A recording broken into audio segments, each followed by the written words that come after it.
Oke, sekarang kita masuk ke materi 25 yaitu falsi dan juga truthy ya. Jadi falsi atau kadang ditulis falsi ya, adalah value yang ketika dalam konteks boolean dia dianggap false. Nah, ini adalah salah satu fitur unik dari JavaScript yang berguna namun sering juga membingungkan ya teman-teman semua. Jadi teman-teman harus mengerti dulu apa itu data yang benar-benar false dan juga data yang benar-benar true. Kalau bisa biasa kan kalau di boolean itu juga seperti itu.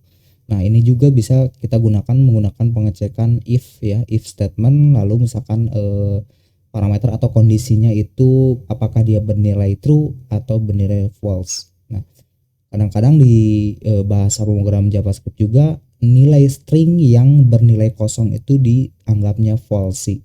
Nah, gitu teman-teman semua. Jadi memang ada aturannya tersendiri. Nanti kita coba lihat di tabelnya ya. Nah, di sini juga JavaScript kondisi ini tidak hanya bisa boolean ya. Di luar boolean pun bisa. Namun ketika harus tahu beberapa data false, kita harus tahu ya. Jadi ada aturan mainnya juga nih. Nah, dan juga kalau misalkan di sini ada truthy dan juga kalau misalkan tadi ada false dan juga di sini pasti ada kebalikannya yaitu truthy. Ya, truthy itu adalah kebalikan dari false seperti ini ya. Di mana datanya dianggap true ya. Untuk mengetahui data truthy yaitu data yang bukan bernilai false. Begitu kira-kira. Nah, biar lebih ada gambaran teman-teman semua, kita coba lihat di sini tabelnya ya. Jadi di sini aturan mainnya apa itu false dan juga truthy. Nah, kalau misalkan di sini false ya, data dianggap false ini, maka keterangannya booleannya itu false. Nah, sebaliknya kalau misalkan truthy di sininya true, berarti itu true. Begitu. Nah, kalau misalkan di sini juga 0 atau negatif 0, itu dianggapnya juga false. Ya, seperti itu ya. Kalau 0, kita cek misalkan menggunakan pengkondisian if, kita cek 0 itu bernilainya false. Tapi kalau misalkan truthy sebaliknya, nilainya 1 itu adalah true, atau negatif 1, negatif 2 itu bernilai true. Yang jelas meskipun angkanya negatif berarti dia punya nilai. Begitu ya teman-teman semua. Nah, di sini juga ada string nih.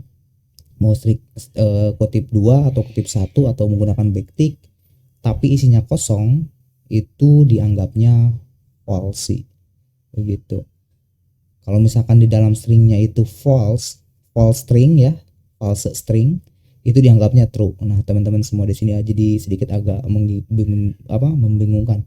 Cuman kita akan coba praktek aja supaya ada gambarannya. Dan juga di sini null, undefined itu bernilai false dan juga non number ya. Dianggapnya itu false. Oke, kita coba lihat dulu di sini ada kodenya. Contoh kodenya seperti ini. Misalkan kita mempunyai let data seperti ini, variabel data yang diisi dengan string kosong. Kalau misalkan kita cek menggunakan if statement seperti ini, pasti yang keluarnya harusnya yaitu false, yang ini false ya, karena emang datanya kosong, string kosong. Tapi kalau misalkan diisi dengan string, kutipnya itu bernilai true. Oke, kita coba lihat ya, kita coba praktekkan teman-teman semua. Jadi nggak usah bingung dulu ya, nggak apa-apa bingung juga deh, memang belajar harus bingung. Di sini misalkan kita buat file dengan nama false dan truthy.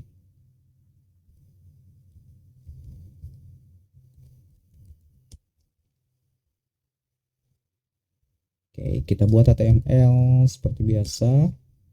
Isinya title-nya false dan truthy.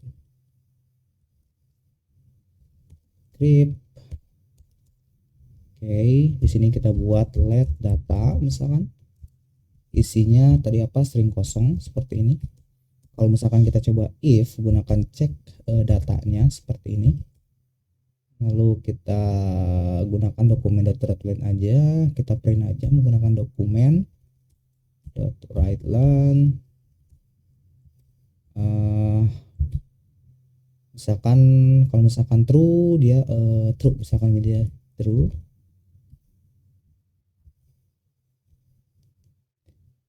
False. Dokumen.writeLength false. Oke, kita coba running. Kita coba running teman-teman semua. False dan true mana? Nah, ini dia. Nah, maka yang keluarnya false ya, meskipun dia stringnya kosong. Nah, patokannya, jadi teman-teman semua patokannya ke sini aja. Kalau misalkan harusnya sih bagusnya ini dihafalin, teman-teman harus ngerti mana yang dianggap false, data yang dianggap false, dan mana yang data yang dianggap true, yaitu kebalikannya. Oke, kita coba di sini misalkan ini kan datanya kosong nih, string kosong, dianggapnya dia false ya. Kalau misalkan saya isi dengan false seperti ini, string false, maka dianggapnya dia true karena di dalamnya ini berisi nilai, meskipun ditulisnya false tapi ya dianggapnya ya string mempunyai nilai begitu. Nah, kalau misalkan kita tulisnya seperti ini, false seperti ini, maka dianggapnya false karena ini bukan string ya. Tapi kalau misalkan di sini true, maka jadi true karena dia booleannya true, variabelnya true. Tapi kalau misalkan di sini saya tulis 0 seperti ini, udah jelas dia false karena tidak memiliki nilai, mau 0 atau negatif 0 pun sama. Tapi kalau misalkan saya isi dengan negatif 3 misalkan, datanya dianggapnya true. Atau kita memiliki data undefined seperti ini, data yang belum didefinisikan, dianggapnya false ya. Begitu teman-teman semua. Jadi kita bisa mengecek di sini menggunakan if statement untuk data false, mana data false atau data true. Nah, harapan saya sih teman-teman juga harus mengerti ya, mana data-data yang dianggap false, mana data-data yang dianggap true. Jadi kan kedepannya kita juga akan belajar perulangan. Di dalam perulangan juga kita akan banyak menggunakan pengkondisian dan juga data-data mana yang disebut false dan juga true. Oke, teman-teman semua, dan teman-teman semua semoga bisa memahaminya. Sampai ketemu lagi di video selanjutnya.